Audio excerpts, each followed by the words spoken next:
Over 2,000 years ago, at the very heart of Greek civilization, a wonder was built not just from stone, but from absolute faith in the divine. The sun rises over the ancient Peloponnese, casting golden hues upon peaks where legends were born, and the mighty gods were once said to eternally dwell.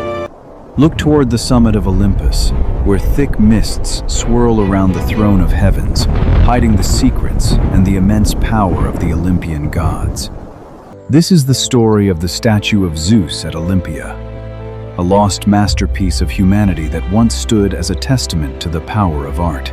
Within this sacred valley, athletes from every corner of the Greek world gathered to compete in honor of the king of the gods during the games.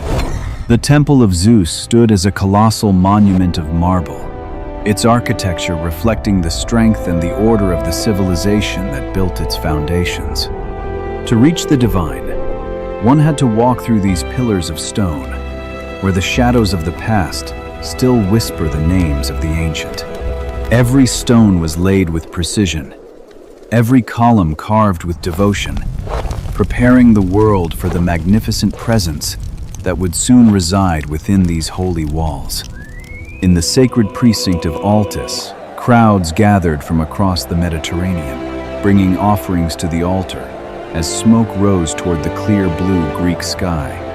The air was thick with the scent of burning cedar and the prayers of thousands who traveled miles to witness the grandeur of their supreme deity. Detailed carvings on the temple's pediments told the epic tales of divine struggles, captured in marble that seemed to breathe with the vitality of the gods. Each figure was a triumph of skill, a frozen moment of mythic history designed to inspire awe in every mortal who dared to look upon them. Inside the temple, light and shadow played a divine game, guiding the eyes of the faithful toward the darkness where a great mystery was being hidden. To house a god, the Greeks built a shell of limestone and marble so grand that it could hold the very spirit of the thunderous Zeus himself. But the true wonder was not the building itself, but what lay within. A project so ambitious, it required the greatest minds and hands of Greece. Using massive wooden cranes and the strength of hundreds, the Greeks transformed heavy stone into a soaring cathedral dedicated to their most powerful heavenly king. Every strike of the hammer brought the temple closer to completion, a monumental effort of engineering that pushed the boundaries of what was humanly possible then. From the quarries of Paros to the valley of Olympia, the resources of a nation were poured into this singular vision of architectural and spiritual perfection. Behind these doors, a masterpiece was waiting to be born, a creation that would define the era and leave an indelible mark on human history forever. In a workshop nearby, the legendary sculptor Phidias labored in secret, surrounded by the world's most precious materials: pure gold, ivory, and rare, dark ebony. Phidias, the master of the Parthenon, was called to create something even greater. His hands moved with a precision that many believed was guided by gods. He sought to capture the very essence of divinity, to turn cold materials into a living presence that would command the respect of every living soul. First, a giant wooden armature was built. This hidden skeleton would support the immense weight of the gold and ivory that would soon cover its form.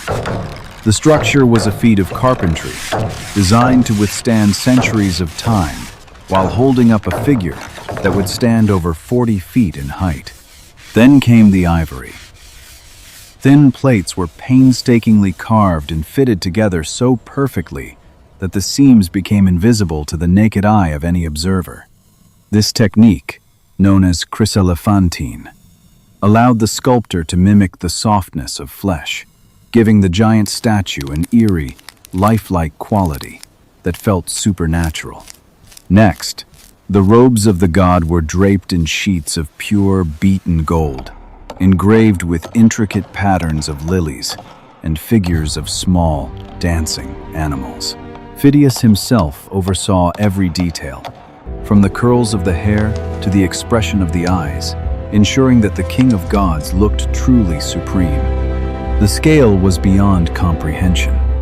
A man could barely reach the top of the god's foot, making every visitor feel small in the presence of greatness.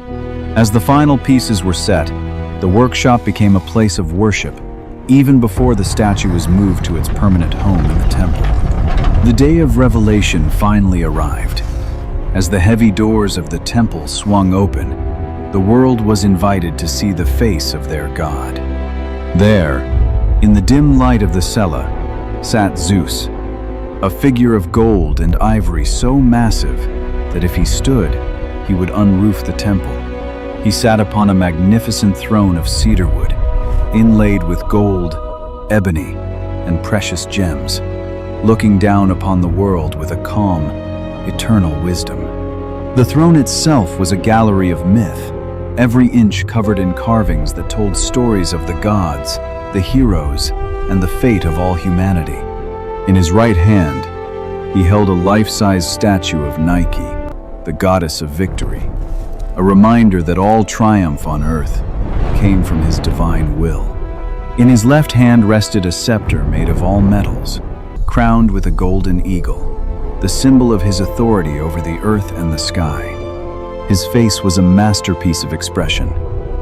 Phidias had captured a look that was both terrifying in its power and comforting in its deep, fatherly compassion. His eyes, made of precious jewels, seemed to see into the very souls of those who stood before him, judging their hearts with divine and unerring clarity.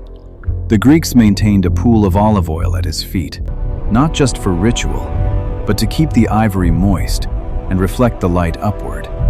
To stand before him was to feel the weight of the universe. It was the highest achievement of Greek art, a vision of heaven brought to earth. For 800 years, this statue remained the most famous sight in the world, drawing kings and commoners alike to its feet in silent, holy wonder. It was said that once you saw the Zeus of Olympia, you could never again be truly unhappy, for you had glimpsed the face of perfection. But nothing on this earth is eternal. As the centuries passed, the glory of Greece began to fade under the shadow of new and rising powers. The Roman Empire rose, and while they admired the Greeks, they also brought change. The ancient festivals grew quiet, and the sacred fires began to flicker. Imperial decrees eventually banned the ancient games, and the treasures of Olympia were seen no longer as holy relics, but as mere wealth to be taken. The world was changing. New religions emerged, and the giant god of gold and ivory was now a symbol of a past that many wished to forget. According to some accounts, the statue was stripped of its gold and moved to Constantinople, the new capital, to sit in a palace of the emperors. It was there, in the year 475 AD, that a catastrophic fire broke out. The flames hungrily consumed the wooden frame and the precious ivory of the god. The masterpiece of Phidias, which had survived for nearly a millennium, vanished into ash and smoke in a single night of terror and destruction. The gold that once clothed a god melted into nameless puddles, and the ivory that mimicked divine flesh crumbled into nothingness under the heat of the blaze. Meanwhile, in Olympia, nature finished what man had started. Great earthquakes shook the valley, toppling the great temple and burying the ruins under the silt. The home of Zeus fell, its massive stones scattered like a child's toys, leaving only a memory of the grandeur that had once defined a whole civilization. The giant had gone. A silence fell over the valley of Olympia that would last for over 1,000 years, hiding its secrets deep beneath the earth. Today we walk among the ruins of Olympia, where the once mighty columns lie like fallen giants in the quiet fields of the modern Peloponnese. The gold is gone, the ivory has returned to dust, and the temple is a skeleton. Yet, the air here still feels heavy with a profound historical weight.